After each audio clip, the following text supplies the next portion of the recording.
Okay, my name is Karen Zeman, and I'm the operations manager at Being Human Services.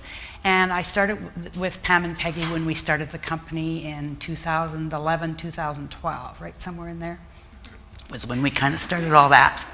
So what I'm going to be doing today is to review the elements of performance management, to discuss the application of performance management in different organizational settings, to learn secrets of employee engagement, to provide practical hands-on examples of good practices, and discuss how you might adapt these elements to your own workplace. So we'll talk about that at the end of the presentation, or maybe at the end of Peggy's presentation.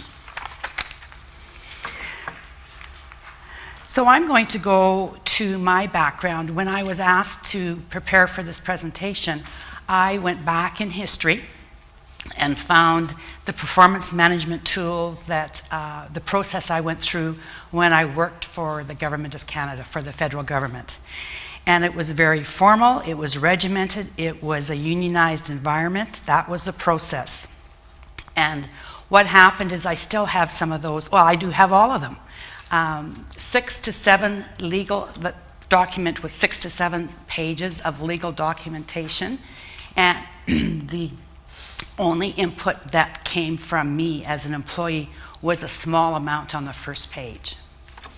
Everything else was completed by the supervisor. And I took a look over that period of time.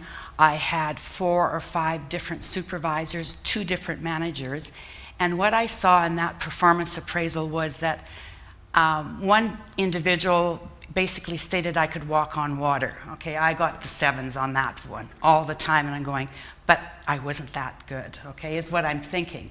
But as I moved along, there was someone else who maybe was a little threatened by my skills, my level of experience with the government, and indicated lower levels, kind of met, but didn't exceed. And so that was my experience, but then I got to, part of my role became to actually complete performance appraisals. And so it's one thing to work with individuals when you're having yours done, but it was another thing for me to actually complete the performance appraisals with my team.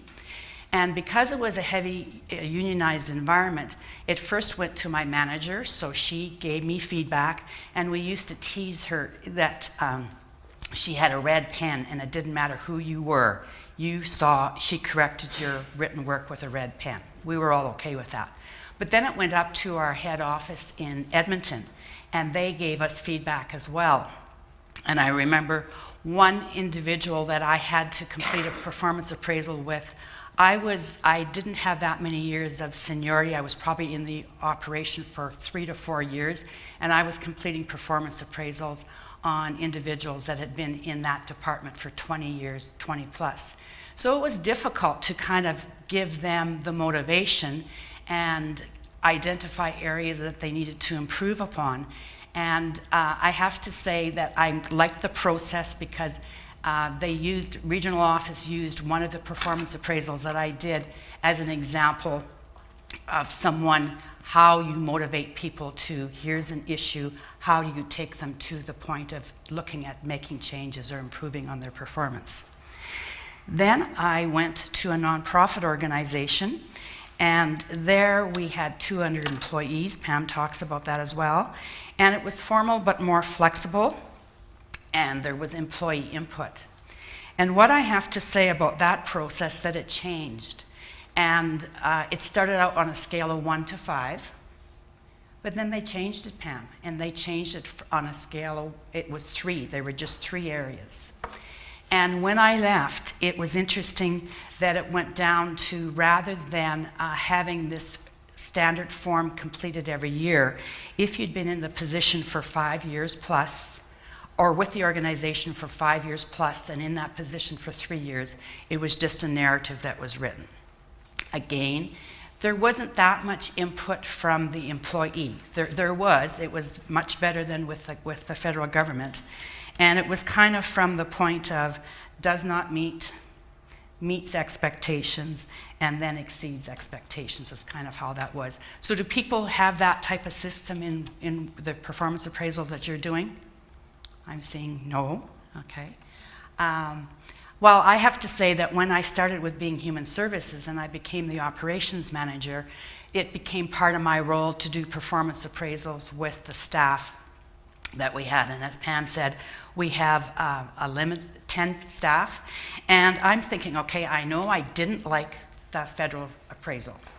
And I communicated with a few people who work in bigger organizations, Alberta Healthcare, past people who I worked with the federal government. And again, that rating system kind of causes some stress for people. And I have to say it's difficult if you're actually doing the performance appraisal too. Do you give people 5s in all areas? Do you give a combination of different things? So you really have to have your information together. But what I did when I started with being human services, and it's definitely a two-way communication, and it's very simple. That's the other thing. It's easy, it's simple, but I have to say that it works. And I ask very simple questions, and an employee is given this information. What do you like most about your job at being human services? I find out what gives them pleasure. What do they like? Is there anything that causes you stress or concern with your job? Then I know what is happening within their world, and it can be different for different staff. How do you feel, or do you feel that you're working in your strength areas? I so believe in the whole idea, and Pam talked about that too, hiring for attitude, and I'm going to read something at the very end as well. But putting people in their areas of strength. And an example for me is I'm not good at proofreading, okay? I can do resume writing, but don't ask me to proofread because I read for big picture, I don't read each word. But we have some members on our team who are excellent. And so it just makes sense that they are the people that are making sure that our resumes go out error-free. So are you working in your strength areas? What do you see your accomplishments have been over the last year? I like that question because then that allows them to kind of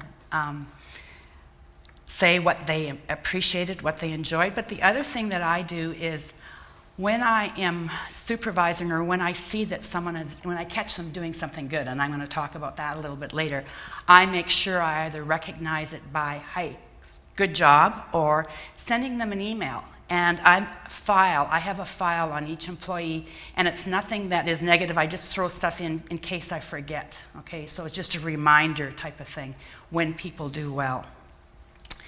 The other question I ask, what challenges, work roles are you interested in the future? So is there something you want to do in the future?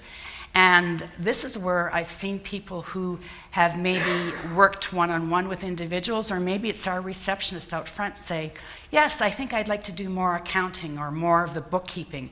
And so because we are a small team, we really work hard at ensuring that we have people cross-trained in different areas, so there are opportunities. And meeting with individuals really one-on-one really helps. They complete their part of the process, and then at the very end, I give them a response. And if there are any areas that maybe they need to improve upon, but it's not done in a, here's a 1 to 5 scale or a 1 to 7 scale, and this is how you did. So good performance management is planning work and setting expectations. And I believe in doing a thorough orientation. I spend a lot of time probably planning out their first month with learning about the organization. Even though we're small, we're mighty, and we have lots of things that we do within the organization, so if every staff person can understand what we're all about, what services we offer, and it doesn't matter if they're the receptionist or if they're a service coordinator, really understanding what is it that we do here. And then how do we interconnect with other people in the community. Continually monitoring their performance. And with that, I'm not standing over them, but I'm kind of doing a touch. So how did things go today? And I remember the one young lady that I just did a performance appraisal with, her 3-month, and she said, I appreciated you touching base with me every day just to say, how are things going? So can we help you in any way? And that really helped, and on a couple occasions, she says, yeah, I have a couple of things I'd like to talk to you. So it kind of opened the door. Developing the capacity to perform, and I think that is really important. What motivates different individuals? Again, putting people in their strength areas where they get satisfaction, and we continually see how our team has developed, and we're seeing new skills in individuals. Yesterday when Pam was trying to print off a contract and she was having an issue, and I certainly do not have the expertise, we called the younger gentleman at the back of the office and said, can you help us? And he was there in a second. And he had to stand over me. When your tech doesn't work, you get a young person to stand over your shoulder, and then it works. Yes. He's gonna walk in the room. So the other thing is periodically rating the performance in a summary fashion. So generally what we do is we do that at the 3-month level, and then again at the year when they've been employed with us for a year. What do people in the room here do? Is it annually? Is it every 6 months? How many people do annual performance reviews? Okay, so 6 months or? We do monthly, like after a month and then 3 months. And then Okay, alrighty. Yes, and different organizations have, and as I say, I do the informal, the touch, checking with people continuously. That's part of my strategy. And I saw, when I worked for the government, I saw one of the supervisors, and we model things over the years, but I saw that's what he did. I don't know, he had a staff of, I think there were 40 some, but he would make sure that he would communicate with you if it was just for a minute. How's it going? That type of thing. And it just allowed the individual, if there was something that was happening, it gave them the open door to communicate. Rewarding employees, and I think that certainly, if you know your employee, know what they want. For some people, they do not want formal recognition. Other people want to be recognized, maybe in a staff meeting or for something that they've done well. Ooh, sorry. Some people, it's a simple thank you. And for some individuals, it may be staff development. And earlier this week, I had the pleasure of attending a session through Samus Immigration, and we took 2 of our staff with us. And so the investment from Being Human Services was a day of their productive work, as well as $30 for their lunch. They had a Syrian lunch, but the smiles on the faces of those 2 individuals, and when they came back to the office the next day, sharing the experience was 10 times the value of the $30 that was spent on them.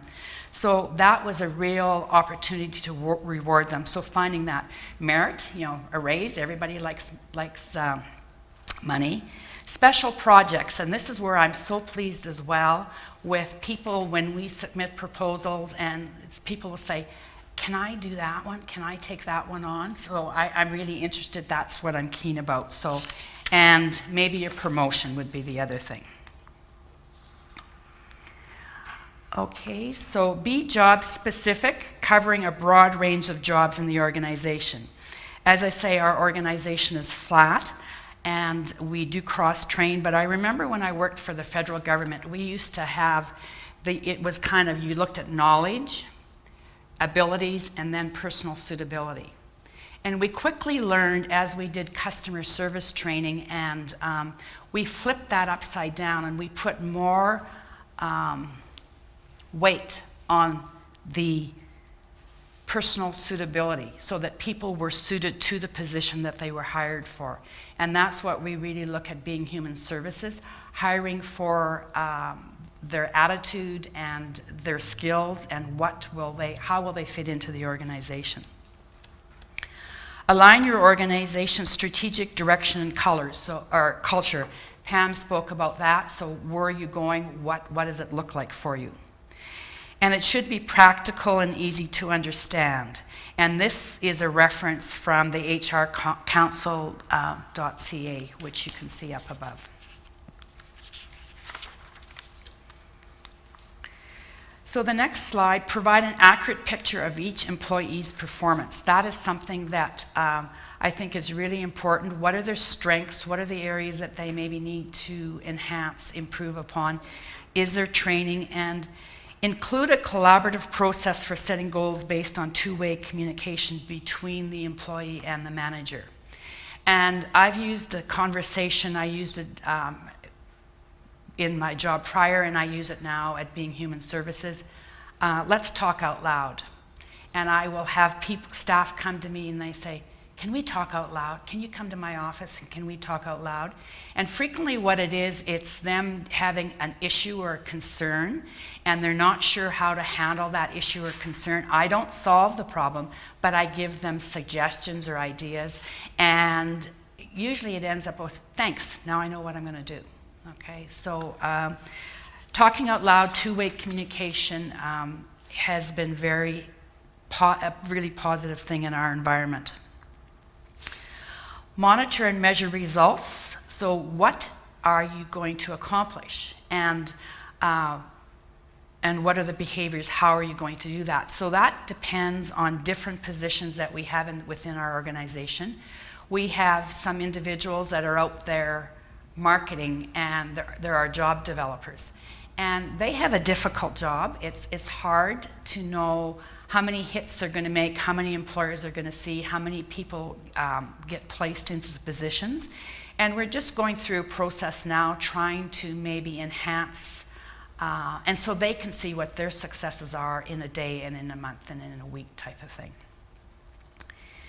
Include both positive feedback for a job well done and constructive feedback when improvement is needed. And I heard you say at the women's shelter you have all those social workers and they find it difficult to, yes. I'm not a social worker, but I totally understand. But at the end of the day, what is going to make them feel better, the individual that you're supervising, what is going to make them feel better? And I think, as Pam said too, if we can communicate what the expectations are, it's just going to make it easier. Provide training and development opportunities for improving performance. As Pam said, we don't have a large budget, but we take advantage of opportunities when there are things for staff training and development, and related to the position that they're working with. What are they doing? How will it enhance what they're doing? Ensure that the employee's work plan supports the strategic direction of the organization. And I went online and took a look at some of our job descriptions and things like that, and I guess even in preparing and planning for this, I see, Pam and Peggy, where we maybe need to make a few changes, not so much with the job descriptions, but even maybe with the performance appraisals, because it was really enlightening for me to kind of go, oh, okay, maybe we could enhance on this. Establish clear communication between managers and employees about what is expected that they accomplish. And I think we're all results driven. Is there anybody that doesn't? I want to see what I accomplish at the end of the day. And I think if we can communicate that to our staff so that they know, and for each role it's very different. And I'm sure, Janine, within your environment you have lots of different jobs, like the laborers and the people in the office and things like that. So what does that look like? How are you able to communicate that? And then ensuring that the managers of the departments, are they the ones that do the performance appraisal, or is that, okay. So making sure, the same as your social workers, that they know what's happening. Provide constructive and continuous feedback on performance. Again, I think that's just the touch, just to say, good job, well done, okay? And we have a new staff member, and she'll come back to me and she'll say, Karen, there's someone up front that wants this information, or I don't know how to answer. So I will go up and I will model for her what the answer would be, or what the action would be. And I have done this for many years because I have lots of experience in the field of employment, but I'm not going to be there. I'm going to be leaving before Pam does. So I'm not going to be there forever. So I need to share that information. And I have seen where then someone comes in again and they know they're able to respond and answer to the question. Rather than me taking over, taking the client to the back, I model and show them how they can answer the question. Any questions? Identify and recognize employee accomplishments. I believe that's critical. I know Pam and Peggy do that frequently. We do it within staff meetings. We do it one-on-one. We have small meetings just to discuss what are the goals and what needs to be accomplished. And employees need to understand what direction they're going in. Discuss with the employee to understand what is rewarding to each individual employee. I know when I worked at Community Employment Services, we had a very, very low staff turnover. And the same with being Human Services, we have the same as well. But I think a lot of that was, what do employees value? And for some people, for some of our staff, it's part-time work. They want to work part-time. For some people, it's given more challenges and that type of thing. So everybody's very different. But on the other hand, maybe some people want full-time work. So what are their core values of that person that may drive their performance? And for people who have had the personality dimensions, who in the room has had true colors or personality dimensions? Okay, so I'm speaking to a few people. I really think, like for me, being gold first, structure is important for me, knowing what's expected of me. I know that for some of our other staff, it's connecting with clients, going that extra mile. And I see one young lady that I'm going, God, she's got 10 times more patience than I ever did have. She has that connection with clients. I see other people having the knowledge and being able to share what they know, their knowledge. And then the other people just being able to jump in at snap of a finger. So recognizing the core values of the person may drive their performance. So actually putting them in jobs that would suit their core values. Peggy, if you had to work 9 to 5 every day, what would happen? Wouldn't happen. My grandma died so many times because I just call in sick when I worked full time. Yeah, but she really passed away. I felt guilty going. So 9 to 5 for this lady. So for some people, they like challenge, and I think that that's important. I know for Peggy likes challenge. For some people, it's recognition. For some people, it's promotion. And as I said before, some people, it's a simple thank you. I just want to comment for a minute. Karen is the operations manager, and we have a pretty flat organization. And so the three of us are partners, and yet I feel that Karen is a really positive influence in managing my performance, even though she's not the boss of me, but using exactly these techniques that she's describing, and sort of raising that bar and setting those expectations and being involved in the big picture. And so it doesn't have to, I think the thing that's very powerful about it is it's not about power. See, a lot of times performance management, if it becomes about power, people get defensive. But if it's not about power, it's about relationship, and it's about common goals, then it's actually a really, it's like a good thing. It feels like a good thing. And I think that's what Karen has discovered through moving through her journey. Yeah. So I just wanted to share that. Thank you, Pam. Thanks. And I know the most recent performance appraisal that I did, giving you those questions, the young lady has been in the workforce for a long time, and she just completed a certificate at the Medicine Hat College, and she said, wow, this is the first time that I got to speak before you did. And so she set the playing field, and maybe, there were some things that I could say, yes, we can meet those. Others I had to say, sorry, that's not going to happen at this point, just where we're at. But I think I see myself as a leader, not as a manager, I guess is how I would see it. So identifying areas of poor performance and establishing plans for improving performance. That's the tough one. And I think, though, that if you don't address those, people are going to go along. And I'll give you an example.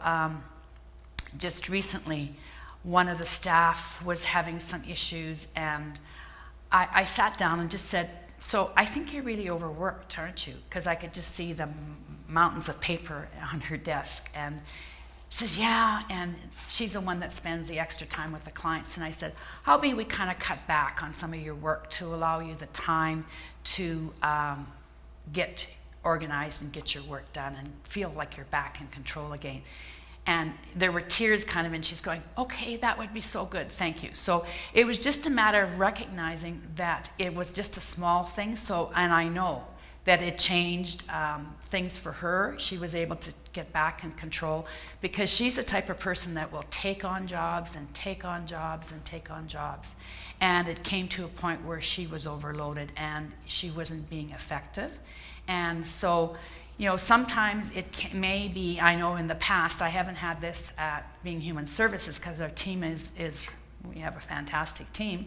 But when I worked for the government trying to change and support people, and I remember there was one individual when I worked for the government did a terrible job of doing case notes, okay? And it was a requirement.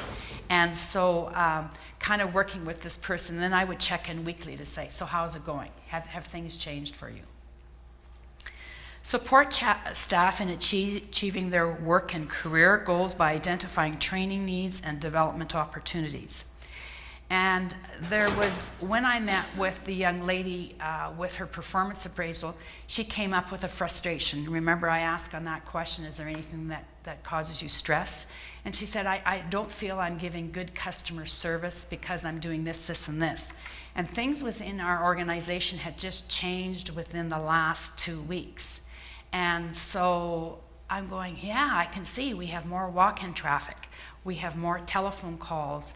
And so by meeting with 2 of my coworkers who have long-term, have been at Being Human since we started, we were able to problem solve, and very quickly, within a week, on Monday morning, we got together for 15 minutes. That was all it took, just to say, we've changed the process for resume writing, better customer service, less frustration for staff, that type of thing. So it doesn't have to be a long process.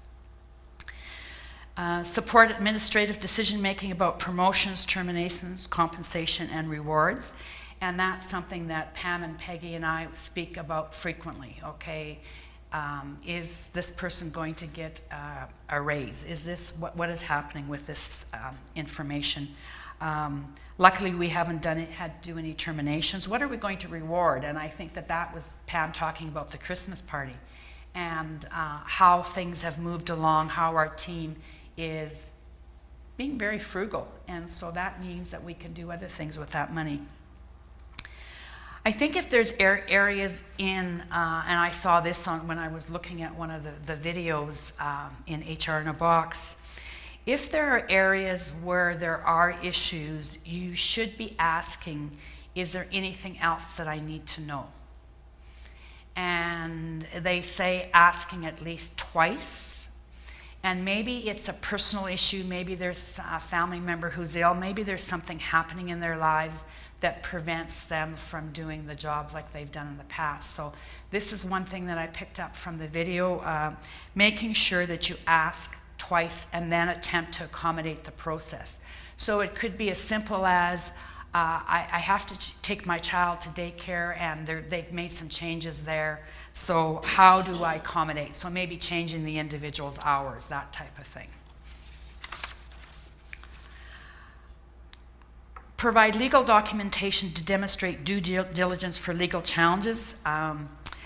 This is where you need to make sure that you have it documented. And an employer can be liable for acts or omissions by its employees during the course of employment.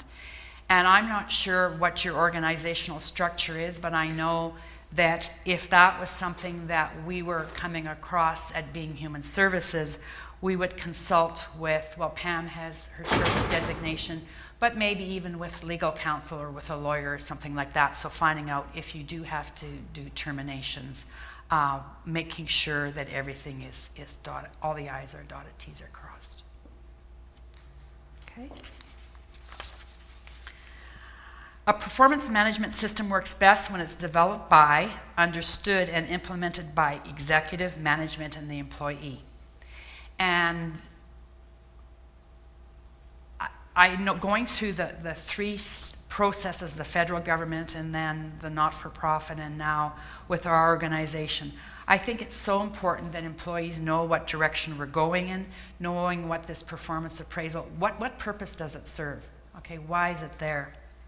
And if you're changing or modifying the performance management system, it's critical to communicate the purpose and the steps in the performance management system before it's implemented.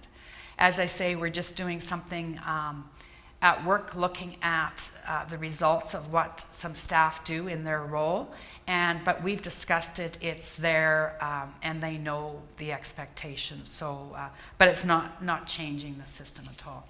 Sometimes though, just because you ask for something doesn't mean you're going to get it. And so I said, I know we need this metric.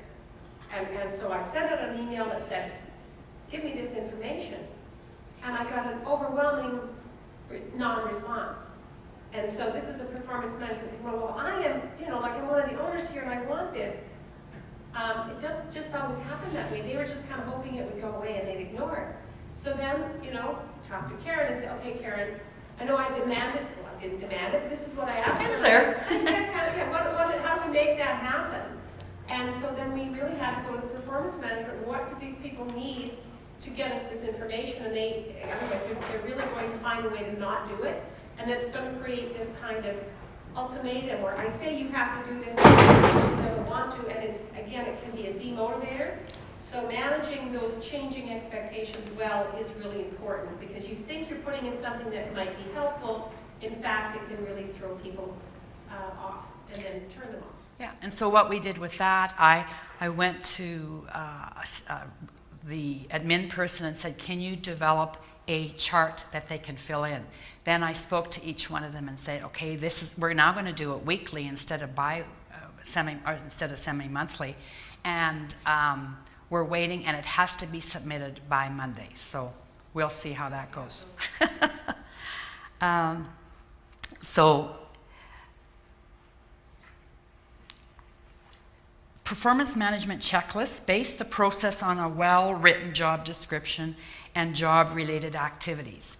And sometimes we find in our organization things change quickly, and we just are starting with a new contract, and so we may have to look at adding things. The other related duties usually covers most things, but we may have to take a look at how that impacts on our staff. Have the manager and the employee collaborate on setting performance objectives. So what is, and for us with our contracts with the government, it very much is helping people obtain, getting jobs and maintaining jobs, okay? And how we get there will depend, but that's how we get our money at the end of the day. We don't get the money because we're nice, we smile and things like that. It's the end results at the end of the day. So establish results, so the objectives and the behaviors for which you can develop observable measures. So there was one individual on staff, high performer, but case notes were not being done, okay? And we all know, I know if I asked Peggy to do case notes, it wouldn't happen. Don't put the wrong people in the wrong jobs. Yeah, and that's totally. But what I had to do is rather than do a formal appraisal, I just went back in, just had a conversation and said, can you just give yourself credit for all the good work you're doing? I know you have clients coming in all the time, but you're not recording it. He's going, okay, sure. And it's done. So it was nothing that was caused a lot of stress. It was just a quick conversation. Within 5 minutes, it was accomplished. And now this person realizes, and it was because he wasn't taking credit for all the work that he had done. And the end result is when we report to Alberta Works, we may not remember all these great things that we've done. So that's how that happened. Make sure your rating system is clearly understood and implemented uniformly by all. And this is where I say my past experience, I had some people completing my performance appraisal who I valued their feedback. Others, the one that said that I walked on water and put me at a 7 for all of them, I'm thinking, I think he was scared of me. I'm not sure why he did that. That was when I worked for the government. If all else fails, fear works. Yes, yeah. Weigh competencies, what is most important, and that also is very important depending on the different jobs that you have within your organization. When I looked at the video, I saw that the expert was rated, there were 95% people in that, 85 in the advanced, 85 to 95%, 75 in the competent area, and then 65 to 74% in the developing area. So weighing competencies, I do not use that in the tool that I use right now, but I know for some of you, you probably, who has the competencies and the rating scales on their performance appraisals? Okay. I think that's as simple as saying, how are you spending most of your time and what results are you getting, and is that what you're supposed to be doing? Yeah. Because the person who might be really great at administration, but their job is sales. Yeah. And so they're putting all their energy into their administration and they're not getting the results in sales. Are they a bad fit? Do they not understand what they want? But how do you rate them? You're really great at administration, but you're not meeting your sales targets. Yeah. So. Yeah, and looking at, I know with the federal government, I had the job duties, and like I say, it was that 7-page, legal-sized document, and it kind of had the jobs that were most important up front and going down the system. But yeah, making sure that your employees understand the system, and then finally ensure that employees keep a copy of their performance plan and expectations set at the beginning of the cycle. So that's what I do, is I make sure that the employees get a copy, and one is placed in their HR file, the other one is given to them. Provide ongoing monitoring and feedback on the performance to the employee. Be clear, be honest. Critical. When problems are identified with performance, provide support, such as training, coaching, and adequate time to improve the performance. They suggest checking in weekly if you're looking at that. For what I've had to do, I saw it within a day. I saw the improvement. Train managers in all aspects of the process and how to reduce bias and error in assessment. And I guess that's one thing that I have to say in looking back at some of the performance appraisals that I had done. The majority were done professionally. They were done by knowledgeable people who understood the process. But for some, they didn't have the skills. That's as simple as I'm going to say it. They just didn't understand the process. The one person said, I don't like to write long things. I'm going, but that's part of your job. I don't want to write, I refuse. And her manager did not make her. And so the end result was that I added to the performance appraisal because it was mine.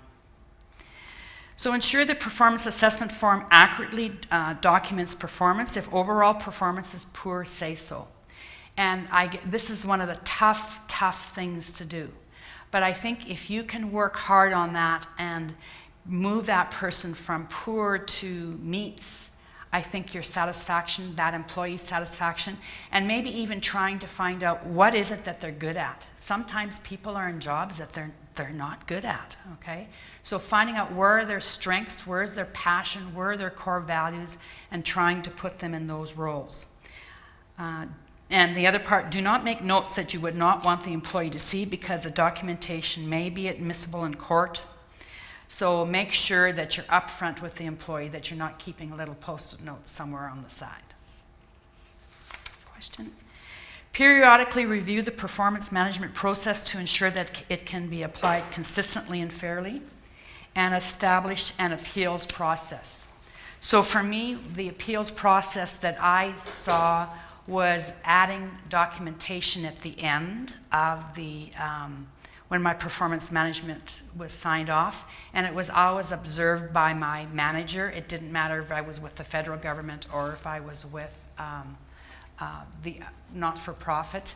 They always I made sure that they saw it because it was mine. So here's where I'm going to read this, and this is kind of the, this is my wrap-up. This is kind of the thing that clued me in as to how I wanted to do performance appraisals at Being Human Services. And what I was doing, it's the secrets to employee engagement, and there's the website that is reflected up there.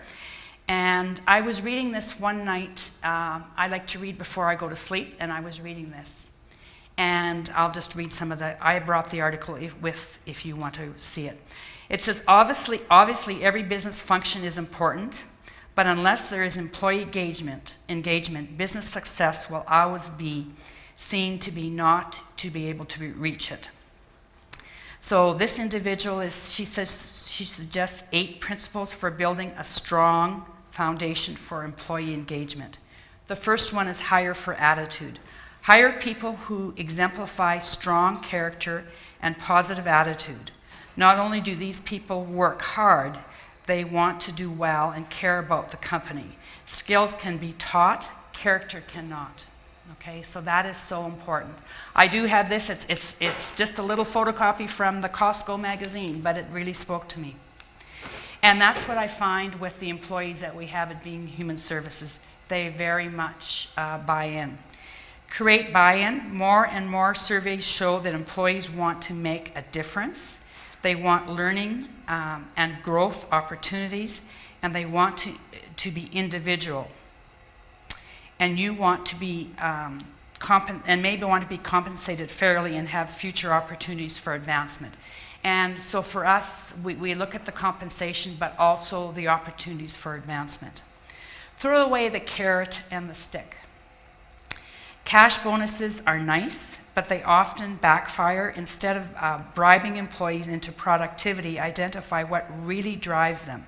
Their intrinsic motivators, their core values are very important. Catch them in the act of doing something good. One way of catching people doing something good is to practice walk-around leadership. And that's what that gentleman, when I worked with the government, that's what he did. I didn't know it at the time, but that's what he did. Where you can go to them. Sincere and personal connection has a significant impact. The next, use the personal touch. The more you do to engender trust, the more faithful employees will be. This comes not only by directing them, but also by coaching them. And that's what I do. I spend a lot of time coaching. I don't like to direct. I know sometimes you have to. And then the most connected people feel, the better they perform. So if they're connected to your organization and what you do, their performance improves. Go deep at every position. Some days you are going to retire. Okay, yeah, I'm retiring, Pam's retiring. Who will replace you? Talking to your succession plan, and Peggy's going to talk about that in a minute. And I certainly have identified people on staff that I think would be able to do things that I do. I've shared that with Pam and Peggy. And maybe they won't do everything. Maybe they won't be Karen, but they will be their own identity with their own strengths that they bring. Stop the fence jumpers, and this is really interesting. Just recently, with the labor market improving a bit, I've had 2 staff say to me, one staff said, I got a call. I didn't answer the second time because it was a company trying to recruit and hire this person again. Someone else said, I've had 3 calls, but I want to stay here. I want to ride it through. I want to see what there is for me in this organization. So I think if you engage people, that certainly will help. And the final one is grow leaders. A sure way to create engagement is to invest in strengthening the leadership skills within every employee. A company of leaders is a company of engagement. Okay, so do you want to skip the questions? Or? No, let's do the questions. Okay. There might be questions to start. Okay. But then if there's no questions, then we'll come Okay, back okay. later, right? Let's take the opportunity. Oh, good. There you go. This one working? Yep, you're going. Just about that article, so did you say that you had one? Yeah, I've got it here. I brought it along. Yeah, and as I say, it's not fancy. I just photocopied it from, it's funny where you can get your motivation from. This is from Costco. But it started with a lady who actually wrote the article. So, Karen, were you sampling products at Costco when you were reading the magazine? No, I was trying to decompress and go to sleep. There we go. Any other questions while we're at it at this point in time? Again, free advice, you might as well take it, right? We'll get from there. If we're good, we'll let everybody go for a quick break. We'll come back again in about 10 minutes, and we'll go into succession planning, if that's all right with everybody.